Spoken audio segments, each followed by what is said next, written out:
So I was traveling this past week, and I wasn't able to attend service last Sunday, but I was actually able to listen to the sermon that Pastor Adam preached last week, which was a really good sermon.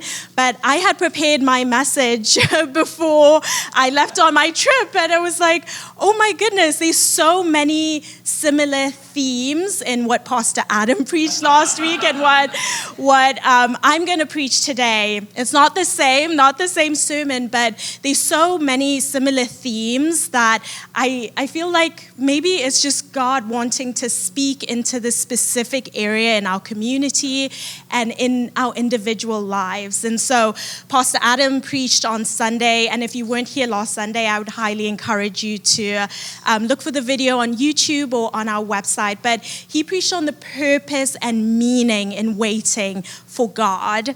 And today I want to just zoom in a little more into what it means to feel like you have been forgotten by God and what to do in those periods, in those seasons of your life where you feel like God just doesn't see you or hear you. And Pastor Adam shared a story last week about being forgotten at school once when he was a kid, and it made me think about a time when I felt like I was forgotten. And this was years ago when I was a kid. And for those of you who don't know me, and even for those of you who know me, you might not know this about me, but I'm not ashamed to make an Irish accent, like wherever I go. If I am done with something, I'm done, and I'm not ashamed to just walk out. And I know it's not a good thing. It's not the best thing or best trait, but my family knows this about me. My friends know this about me. So if they can't find me at an event or something, they assume I'm at home sleeping by then. And so I always, whenever my mom would drop me off, we would always agree on a time that she would pick me up. And there was this one time when my mom had to attend a work event. And so she decided to drop me off at her friend's house because her friend had kids or has kids my age. And so she dropped me off there. And before she left, as we always did, we agreed on the time that she would pick me up at 8 p.m. sharp.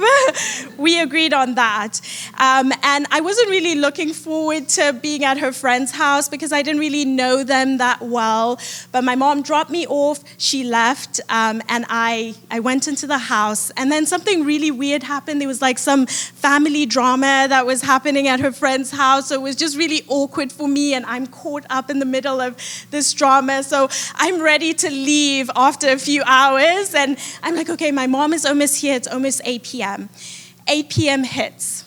My mom is not there. And I'm like, okay, it's fine. It's still early. She's probably on her way.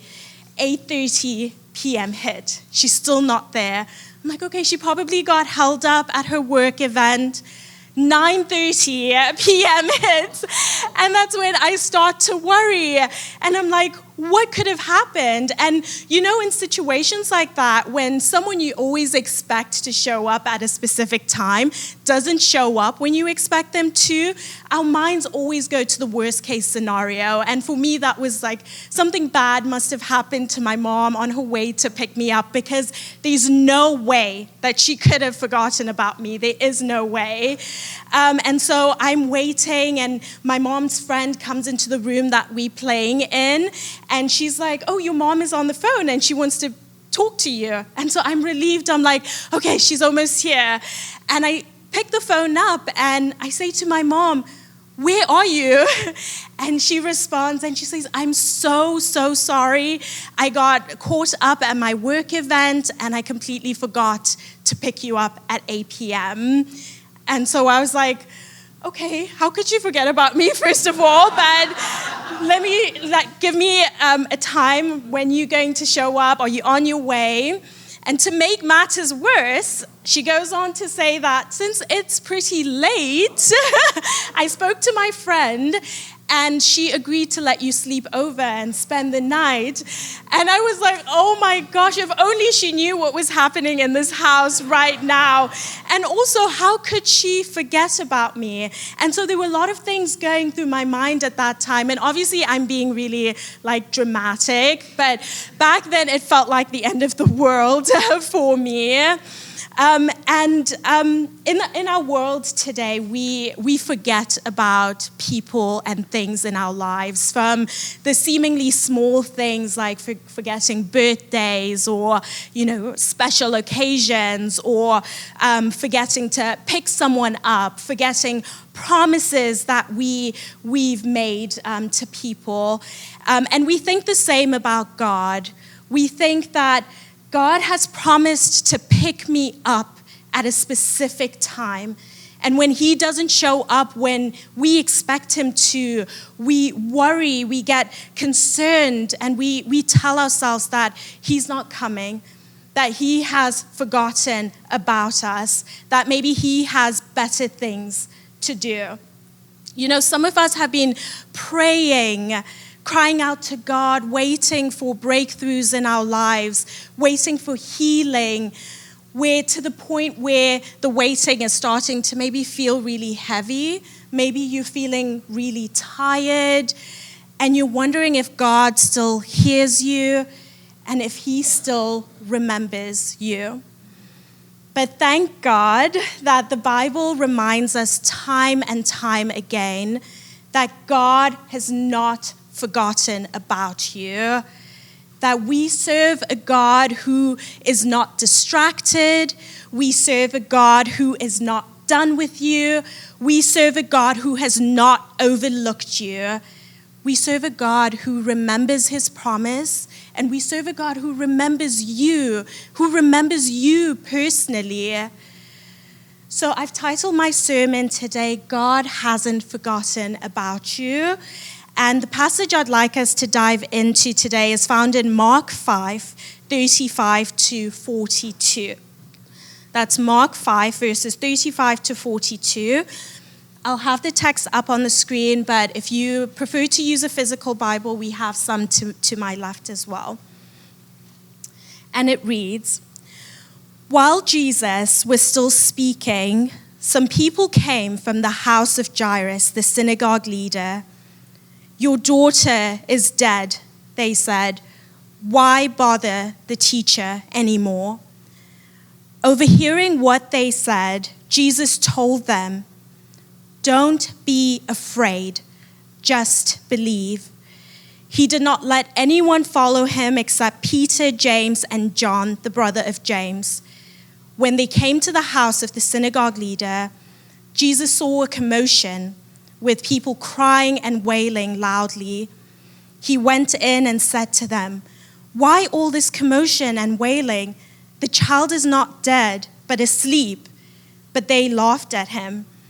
After he put them all out, he took the child's father and mother and the disciples who were with him and went in where the child was. He took her by the hand and said to her, 'Talitha kum,' which means, 'Little girl, I say to you, get up.' Immediately the girl stood up and began to walk around. She was 12 years old, and at this they were completely astonished." So again, in this world, we feel like we have been forgotten all the time. And this passage that we read today gives us a few reasons for why we often experience a sense of abandonment in our world today. And so I will take you through those 3 reasons, because I think that it's very important when you are feeling any feelings of abandonment, feeling like you are forgotten, feeling lost, to be able to pinpoint what is causing you to feel that way. So the first reason, according to our passage, for why we feel forgotten sometimes is because of the delays in our lives. And I would even add on to that. I think most times it's not just about any general delays that happen in our lives. Sometimes it's about the delays that just don't make sense to us, the delays that just don't add up to us. If we look at verse 35 of the passage, it reads, "While Jesus was still speaking, some people came from the house of Jairus, the synagogue leader. 'Your daughter is dead.'" So the part of the passage that we read actually starts in the middle of a much larger story, and I think a lot of you are probably familiar with that story, but for those of you who aren't as familiar with the story, I'm going to give you a little bit of context. So earlier in the chapter, a man named Jairus comes to Jesus, and he is desperate for Jesus' help. His daughter is dying, and she is in need of healing. And so Jairus comes before God and says, "Can you come and heal my daughter?" And Jesus agrees to come and heal her.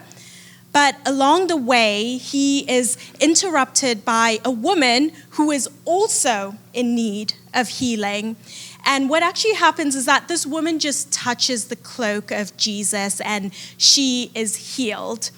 And while Jesus takes a moment to speak with her, messengers arrive from Jairus' house with just heartbreaking news that his daughter has died. Here's a man who was in deep need of help from Jesus, and Jesus said that he would help him, but along the way there's a delay. Jesus doesn't show up when Jairus expects him to. Have you ever come before God and asked him for help? Asked him for a breakthrough, asked him for a miracle, but it seemed like he was just taking too long. And that Jesus maybe doesn't understand, or God doesn't understand the urgency in your situation, that he doesn't see the pain that you're having to deal with as you wait. And not only that, I think this is the most painful part. Have you ever prayed something, ask God for something, that the very thing that you ask for is the thing that he gives to someone else? We know that from the context of this passage that Jairus was in need of healing for his daughter, but along the way, Jesus heals someone else. In this world, we experience delays. Many of us may have felt like, Jairus. We've prayed, we've trusted, we've asked for a move in our lives. And sometimes there's this painful feeling that doesn't just come from the fact that the thing that you prayed for hasn't happened. I think most times it's actually the loneliness and the pain of wondering, why hasn't it happened for me? When everybody else seems to be getting miracles, everybody seems to be moving ahead, why hasn't it happened for me? If you feel like you have been forgotten by God in this season of your life, or if you've ever felt that way, it's likely connected to a feeling of there being a delay in your life. And there may even be an urgency to your situation, and you feel like God should have stepped in by now, and he hasn't. So that's the first reason for why we feel forgotten. The second reason, according to our passage, for why we feel forgotten is because we've done all the right things, but we still suffer. We've done all the right things, but we still go through challenging times. There's this expectation in our lives, maybe not from people in this room, but there's this expectation that faithfulness should shield us from hardship and suffering sometimes. Don't we think that sometimes, that if I'm doing all the right things, that God will obviously show up for me when I need him to show up? Let's look at the second part of verse 35 again. It says, some people came from the house of Jairus, the synagogue leader. So these verses actually tell us a little more about who Jairus is. Verse 35 says that he is a synagogue leader. So what does that mean? It basically means that he was someone who was respected, someone who was faithful, someone who was important to the religious life of the community. He was someone who lived his life around the things of God. And maybe you have felt that too in your life. You've been trying to stay faithful. You've done what you were taught to do. You've prayed, you've tithed, you've served, you show up every Sunday. But instead of breakthroughs, you're faced with silence. Instead of healing, there's been loss. Instead of clarity, there's just endless confusion. And in those moments, it's easy to think, God, did you forget me? Did you not see all the things? Do you not see all the things that I'm doing? Does it even matter at the end of the day?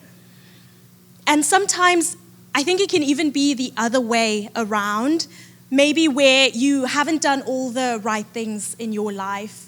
Maybe you've made mistakes or you've done things that you're not proud of, which leads you to start to believe that maybe God has forgotten about you because you haven't been faithful enough, because you haven't believed enough, because you haven't shown up to church on Sunday, and that your suffering is proof that he is done with you. So when we feel abandoned by God, it sometimes comes with questions around whether or not God sees the effort that you are putting in, with questions about why God would allow you to go through all of the difficult times even when you have done all the right things. And that can be an extremely hard and painful thing to navigate. And according to our passage, the last reason for why we sometimes feel forgotten is because the world around us tells us to stop hoping that anybody will show up. Let's take a look at the second part of verse 35 again. It reads, while Jesus was still speaking, some people from the house of Jairus, the synagogue leader, some people came from the house of Jairus, the synagogue leader. Your daughter is dead, they said. Why bother the teacher anymore? Think about what a heartbreaking moment this must have been. Jairus is standing there waiting, still holding on to hope that Jesus will come through. And then someone from his own household shows up and basically says it's over. There's no point in hoping anymore. Don't bother Jesus anymore. That voice, why bother the teacher anymore? It's such a voice of despair and a very painful voice. It's the voice that so many of us hear when we're waiting for so long, when our situations just seem like they're too far gone, when we feel like faith just doesn't matter anymore, where you feel like maybe, am I foolish for expecting God to show up in situations that seem impossible? And let's be honest, if we're really honest, sometimes that voice doesn't just come from outside over there. Sometimes it comes from inside of us. We start to tell ourselves, why bother? We give up hope because we're tired of waiting and we can't see the light at the end of the tunnel. Where in your life have you said, why bother anymore? What situations, what dreams have you said, why bother anymore? What things have you given up on because it just seems like it's too late and you feel like your time has run out? I'm trying to illustrate to you this morning that in this world, there are so many things that tell us that we have been forgotten, that scream that God is not coming for you. He's not coming to your rescue. The delays in our lives, the voices of doubt that say it's too late, the feeling of trying to get it right, praying, believing, and yet still being faced with silence. But throughout the Bible, what is so wonderful is that we are consistently reminded that God is a God who remembers. Throughout the Bible, that God doesn't forget his people ever. And one of the most beautiful reminders actually comes from the book of Isaiah. If we turn to Isaiah 49:15, God says, "Can a mother forget the baby at her breast and have no compassion on the child she has borne? Though she may forget, I will not forget you." God's basically saying, even if the most loving, dependable person in the world were to forget about you, which is obviously unthinkable, right? He's saying that even if that person were to forget about you, I never will. I never will forget about you. And there's so many moments throughout the Bible where we see this in action. Think about Noah. He's floating in the middle of a flooded world, surrounded by nothing but water and silence. In Genesis 8:1, it says, "But God remembered Noah." God saw him in the middle of the storm. He didn't leave him there. Or the Israelites crying out in slavery for generations. In Exodus 2:24, it says, "God heard their groaning and remembered his covenant." They probably felt abandoned, forgotten, but God hadn't gone anywhere. He was getting ready to rescue them. And think about Hagar, alone in the desert, scared, rejected. God met her there and called her by name. And she also gave him a name. She said, "You are the God who sees me." Over and over again, God shows us that he doesn't forget the ones who feel forgotten in this world. And even in the passage we read, spoiler alert, we see that Jesus did forget about Jairus, right? Even when it looked like he did, he still showed up, just not in the ways that Jairus expected him to. But the thing is that it's really encouraging, right, to hear stories about how God has remembered other people, how God has come through for other people in the past. And we can obviously get so much strength and encouragement from these examples. But let me tell you, when you are in a season where you feel like God is not hearing your cry and hearing your prayers, it's not always easy to feel like, okay, these stories were great, like God will come through for me just like he came through for others. It's not easy to hold on to that hope that God still remembers you. So instead of standing up here and telling you all of these beautiful examples that you can and you should draw inspiration from and encouragement from, I want to highlight some very practical things according to our passage that you can do in those moments when you feel like God doesn't see you, when you feel like he has forgotten about you, in those moments when you feel abandoned and in those moments of doubt. So here are 3 things according to our passage today that can help us know that we are not forgotten and that can help us persevere and navigate through these seasons of silence. So number 1, we can know that we are not forgotten by God when we see our circumstances through the eyes of Jesus and not fear. So let's look at verse 36 together. It reads, "Overhearing what they said, Jesus told him, 'Don't be afraid.'" When it feels like God doesn't see you or hear you, that feeling will almost always lead to fear. Fear starts to shape how you see everything. And then what we do when we are afraid is we begin to look at life through that lens, through the lens of fear. We get afraid that God's not going to show up for me, so we start to panic and maybe we start to try and take control of our situations. Fear tells us that the clock is ticking, and if something doesn't happen now, that it's over. You've probably heard the phrase, looking at life through like a certain lens, right? That just means that we interpret what is happening around us most times by actually what is happening inside of us.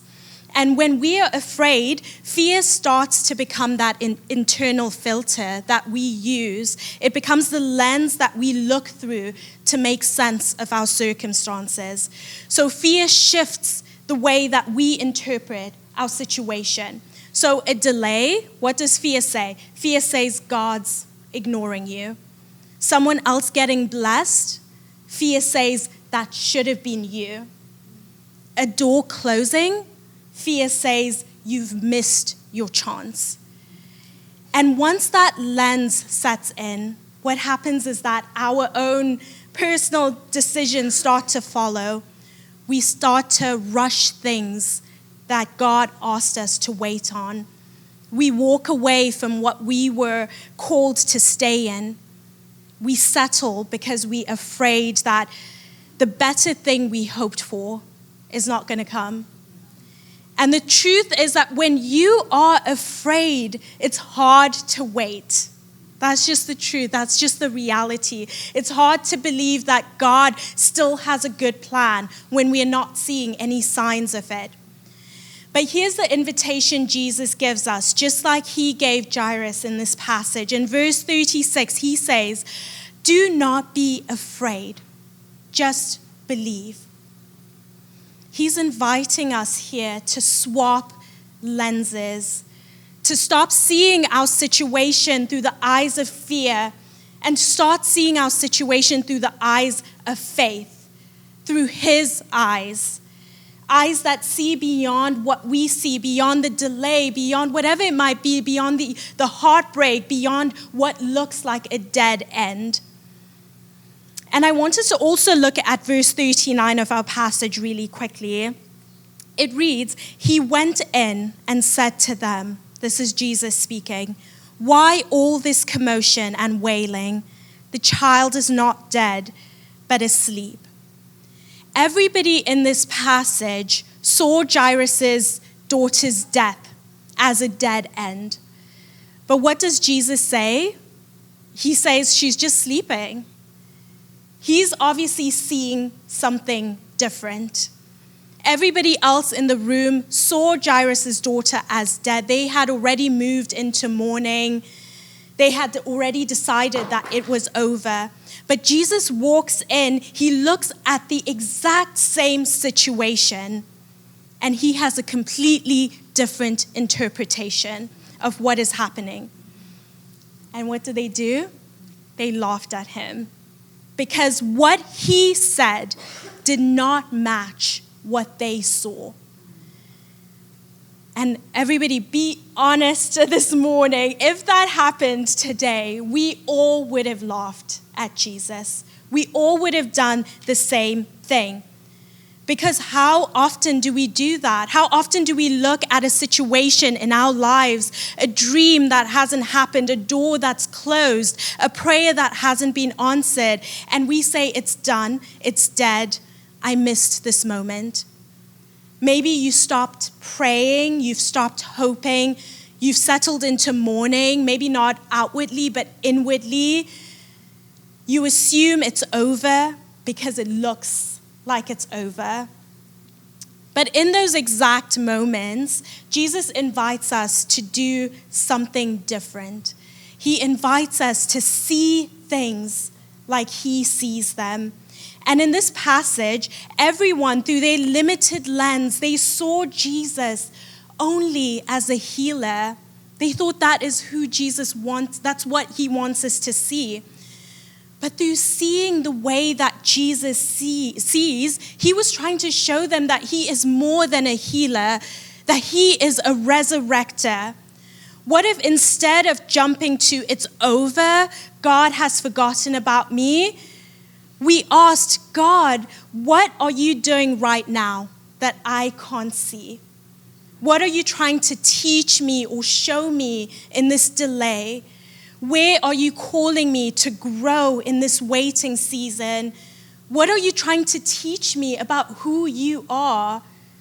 Maybe you ask God, like, God, what is dead in my life right now that you only see as sleeping? God, can you open up my eyes to see what that is? Because sometimes the thing that you have already grieved over Jesus might be getting ready to resurrect in your life in the ways that maybe you're not able to see now, in the ways that you might not have expected or prayed for. Maybe the situation that you thought was too far gone is actually the place where Jesus wants to show you something new about who he is. That he's not just a healer, that he's not just limited to the thing that you asked him for, that he's able to do something even deeper as you wait. So you must take off the lenses of fear that are blurring your vision in life. And we must put on the lenses that Jesus offers us to see things the way that he sees them. And the second thing, according to our passage, for how we can navigate seasons of our lives when we feel forgotten is by silencing the voices of doubt. Let's look at verse 40 together. It reads, "But they laughed at him. After he put them all out, he took the child's father and mother and the disciples who were with him and went in where the child was." They laughed at Jesus. He told them that the girl was only sleeping, and they laughed at him. They had already decided what was possible and what wasn't possible. But what did Jesus do in response? He put them out. He removed the voices of doubt from the room. And I think that speaks directly to the world that we live in right now, because we are constantly surrounded by voices, really loud voices in this world. Think about maybe it's voices from social media, voices in our families, voices from culture, voices in our own heads, voices that say, "You're falling behind, it's too late, God's not coming to your rescue." And again, if we are really honest with ourselves, when you are already feeling like you have been forgotten by God, when you are already feeling unseen, those voices get louder and louder. And in those moments, doubt feels more logical to you, panic feels more natural to you. And if you're not careful, you start agreeing with those voices. But what does Jesus do in this moment? Jesus creates a new environment. He clears the room. And maybe that's a word for someone today, that you need to clear the room. Not out of anger, not out of pride, not out of pettiness, but out of spiritual wisdom. Because you cannot walk in faith while you are constantly feeding your doubt. That might look like turning off the noise that makes you feel less than. Maybe that's social media, maybe that's comparisons, maybe that's toxic conversations. Maybe that looks like setting boundaries with people who only speak fear in your life. Maybe that's guarding your thoughts when the enemy tries to whisper to you that it's too late for you. Because sometimes before we can see that God has been with us all along, the room needs to get quiet. So here's a question. What voices have been shaping how you see your circumstances, your situation? And are those voices helping you believe and see that God is still by your side, or are they keeping you bound to fear?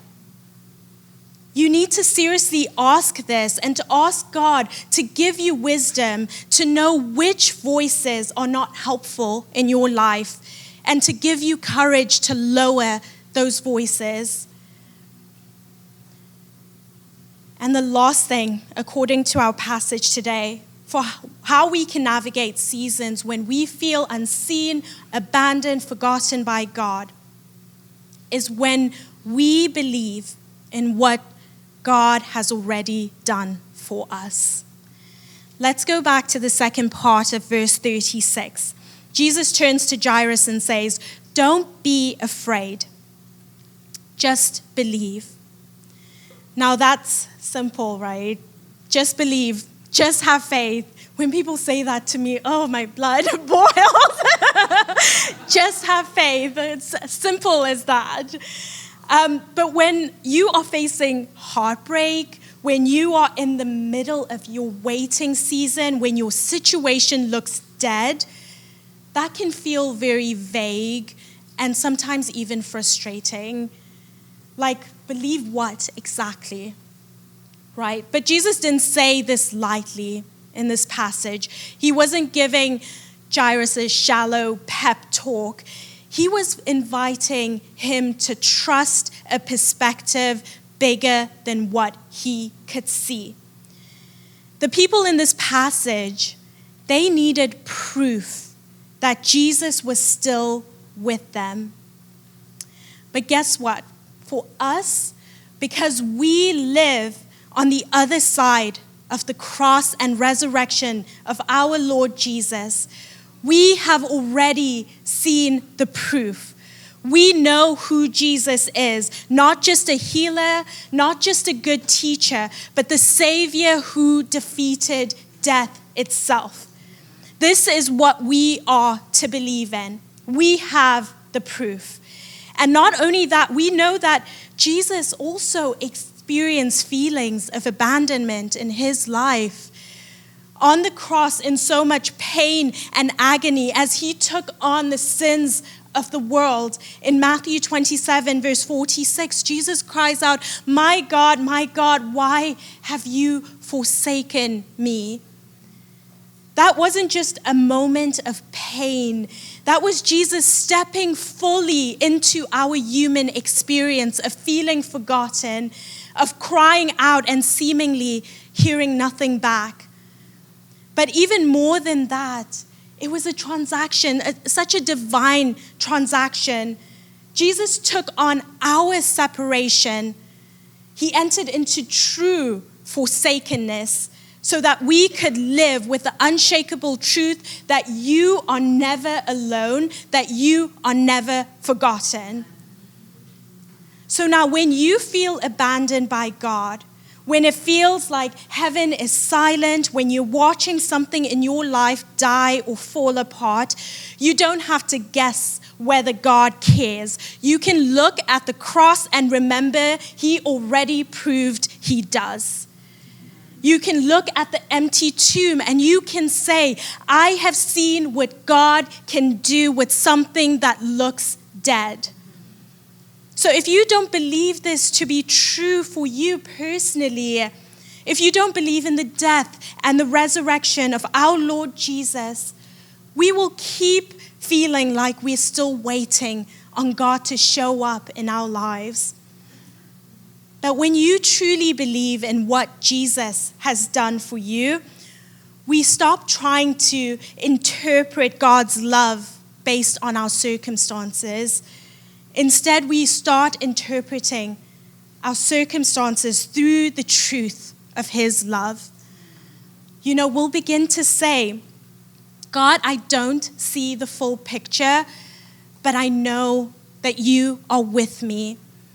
God, it looks dead, but I have seen you bring dead things back to life. That God, I feel forgotten in this season, but I know I am not because you were forsaken in my place. This is what God is inviting us into. This is what God is inviting us to believe in. But here's the challenging part. I keep asking us to be honest with ourselves. This is the last time I'm going to ask you to be honest with yourself. If you are really honest with yourself, the truth is that it's not that God has forgotten about us. It's that we have forgotten him. We forget what he's already done. We forget how he came through last time. We forget his word, we forget his faithfulness, we forget his character. We forget that he carried us through that last valley over there. We forget the prayers that he did answer. So before you walk away from God, what God is doing in your life in this season, before you settle into mourning, before you assume that God has forgotten about you, I want you to just remember in your quiet time, in your time with God, just remember. Because when we remember who God is and what He has already done for us, we start to believe again. And when we believe again, we start to see again. Not through the lens of fear, not through doubt, but through the eyes of Jesus. So will you believe and receive that today? Amen.